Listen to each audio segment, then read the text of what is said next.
നിയമാവർത്തനം 26-ാം അധ്യായം. നിന്റെ ദൈവമായ കർത്താവ് നിനക്ക് അവകാശമായി തരുന്ന ദേശത്ത് നീ പ്രവേശിക്കുകയും അത് കൈവശമാക്കി അതിൽ വസിക്കുകയും ചെയ്തു കഴിയുമ്പോൾ, നിന്റെ ദൈവമായ കർത്താവ് നിനക്ക് നൽകുന്ന ദേശത്ത് നിന്ന് നീ കൊണ്ടുവരുന്ന ഭൂമിയുടെ എല്ലാ ഫലങ്ങളുടെയും ആദ്യത്തേതിൽ കുറച്ചെടുത്ത് ഒരു കുട്ടയിൽ വെച്ച് തൻ്റെ നാമം സ്ഥാപിക്കാൻ നിന്റെ ദൈവമായ കർത്താവ് തിരഞ്ഞെടുക്കുന്ന സ്ഥലത്തേക്ക് നീ പോകണം. അക്കാലത്തെ പുരോഹിതൻ്റെ അടുക്കൽ ചെന്ന് അവനോട് നീ പറയണം, ഞങ്ങൾക്ക് തരുമെന്ന് ഞങ്ങളുടെ പിതാക്കന്മാരോട് കർത്താവ് ശപഥം ചെയ്ത നാട്ടിലേക്ക് ഞാൻ വന്നുവെന്ന് നിന്റെ ദൈവമായ കർത്താവിനോട് ഇന്ന് ഞാൻ ഏറ്റുപറയുന്നു. പുരോഹിതൻ നിന്റെ കയ്യിൽ നിന്ന് ആ കുട്ട വാങ്ങി അത് നിന്റെ ദൈവമായ കർത്താവിൻ്റെ ബലിപീഠത്തിന് മുമ്പിൽ വയ്ക്കണം. നിന്റെ ദൈവമായ കർത്താവിൻ്റെ സന്നിധിയിൽ നീ മറുപടിയായി പറയണം, അലയുന്ന അരമായനായിരുന്നു എൻ്റെ പിതാവ്. ചുരുക്കം പേരോടുകൂടെ അവൻ ഈജിപ്തിൽ ചെന്ന് അവിടെ പ്രവാസിയായി പാർത്തു. അവൻ അവിടെ ശക്തവും എണ്ണമറ്റതുമായ ഒരു വലിയ ജനതയായി തീർന്നു. ഈജിപ്തുകാർ ഞങ്ങളെ ദ്രോഹിച്ച് ഞെരുക്കി. അവർ ഞങ്ങളുടെ മേൽ കഠിനവേല ചുമത്തി. ഞങ്ങളുടെ പിതാക്കന്മാരുടെ ദൈവമായ കർത്താവിനോട് ഞങ്ങൾ നിലവിളിച്ചപ്പോൾ കർത്താവ് ഞങ്ങളുടെ സ്വരം കേൾക്കുകയും അവിടുന്ന് ഞങ്ങളുടെ ക്ലേശവും അധ്വാനവും ഞെരുക്കവും കാണുകയും ചെയ്തു. ശക്തമായ കരത്താലും നീട്ടിയ ഭുജത്താലും വലിയ ഭീതിയാലും അടയാളങ്ങളാലും അത്ഭുതങ്ങളാലും കർത്താവ് ഞങ്ങളെ ഈജിപ്തിൽ നിന്ന് പുറത്തു കൊണ്ടുവന്നു. അവിടുന്ന് ഞങ്ങളെ ഈ സ്ഥലത്തേക്ക് കൊണ്ടുവരികയും പാലും തേനും ഒഴുകുന്ന ഒരു ദേശം, അതായത് ഈ ദേശം ഞങ്ങൾക്ക് തരികയും ചെയ്തു. ആകയാൽ ഇപ്പോൾ ഇതാ കർത്താവേ, നീ എനിക്ക് നൽകിയ ഭൂമിയുടെ ആദ്യഫലം ഞാൻ കൊണ്ടുവന്നിരിക്കുന്നു.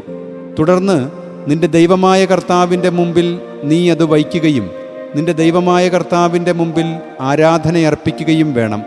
നിന്റെ ദൈവമായ കർത്താവ് നിനക്കും നിന്റെ കുടുംബത്തിനും നൽകിയ എല്ലാ നന്മയെയും പ്രതി നീയും ലേവായനും നിന്റെ മധ്യേയുള്ള പ്രവാസിയും സന്തോഷിക്കണം. ദശാംശത്തിൻ്റെ വർഷമായ 3-ാം വർഷം നിന്റെ എല്ലാ വിളവുകളുടെയും ദശാംശം കൊടുത്തു തീർക്കണം. ലേവായനും പ്രവാസിക്കും അനാഥനും വിധവയ്ക്കും നീ അത് കൊടുക്കണം. അങ്ങനെ അവർ നിന്റെ പട്ടണങ്ങൾക്കുള്ളിൽ ഭക്ഷിക്കുകയും സംതൃപ്തരാകുകയും ചെയ്യും. എന്നിട്ട് നിന്റെ ദൈവമായ കർത്താവിൻ്റെ മുമ്പാകെ നീ പറയണം, അങ്ങയുടെ കൽപ്പനകളൊന്നും ഞാൻ ലംഘിക്കുകയോ മറക്കുകയോ ചെയ്തിട്ടില്ല. ഞാൻ വീട്ടിൽ നിന്ന് ആ വിശുദ്ധ വസ്തു എടുത്തുമാറ്റിയിട്ടുണ്ട്. മാത്രമല്ല, എന്നെ അങ്ങ് അനുശാസിച്ചിട്ടുള്ള കൽപ്പനയെല്ലാം അനുസരിച്ച് അത് ലേവായനും പ്രവാസിക്കും അനാഥനും വിധവയ്ക്കും നൽകിയിരിക്കുന്നു. എൻ്റെ വിലാപത്തിൽ പോലും ഞാൻ അതിൽ നിന്ന് ഭക്ഷിച്ചിട്ടില്ല. മലിനനായപ്പോഴും ഞാൻ അതിലൽപ്പവും വിനിയോഗിച്ചിട്ടില്ല. മരിച്ചവന് വേണ്ടി അതിൽ നിന്ന് നൽകിയിട്ടില്ല. എൻ്റെ ദൈവമായ കർത്താവിൻ്റെ സ്വരം ഞാൻ കേട്ടിട്ടുണ്ട്. അവിടുന്ന് എന്നോട് കൽപ്പിച്ചിട്ടുള്ളതെല്ലാം അനുസരിച്ച് ഞാൻ പ്രവർത്തിച്ചിട്ടുമുണ്ട്. അങ്ങയുടെ വിശുദ്ധമായ വാസസ്ഥലത്തു നിന്ന് സ്വർഗത്തിൽ നിന്ന് കടാക്ഷിക്കണമേ. അങ്ങയുടെ ജനമായ ഇസ്രായേലിനെയും ഞങ്ങളുടെ പിതാക്കന്മാരോട് ചെയ്ത ശപഥമനുസരിച്ച് അങ്ങ് ഞങ്ങൾക്ക് നൽകിയ പാലും തേനും ഒഴുകുന്ന ദേശമായ ഭൂമിയെയും അനുഗ്രഹിക്കണമേ.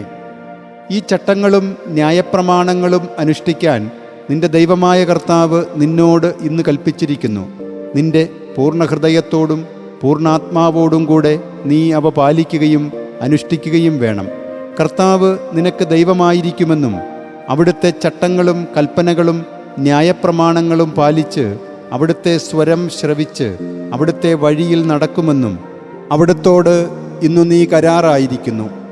കർത്താവ് ഇന്ന് നിന്നോട് കരാറായിരിക്കുന്നത്, അവിടുന്ന് നിന്നോട് പ്രസ്താവിച്ചിട്ടുള്ളതുപോലെ നീ അവിടുത്തെ സ്വന്തം ജനമായി തീരേണ്ടതിന് അവിടുത്തെ കൽപ്പനകളെല്ലാം പാലിക്കണമെന്നും അവിടുന്ന് പ്രസ്താവിച്ചതുപോലെ സ്തുതിക്കും പേരിനും പെരുമയ്ക്കുമായി അവിടുന്ന് സൃഷ്ടിച്ച സകല ജനതകൾക്കും മേൽ നിന്നെ ഉന്നതനായി സ്ഥാപിക്കുമെന്നും അങ്ങനെ നീ നിന്റെ ദൈവമായ കർത്താവിന് വിശുദ്ധജനമായി തീരുമെന്നുമാണ്.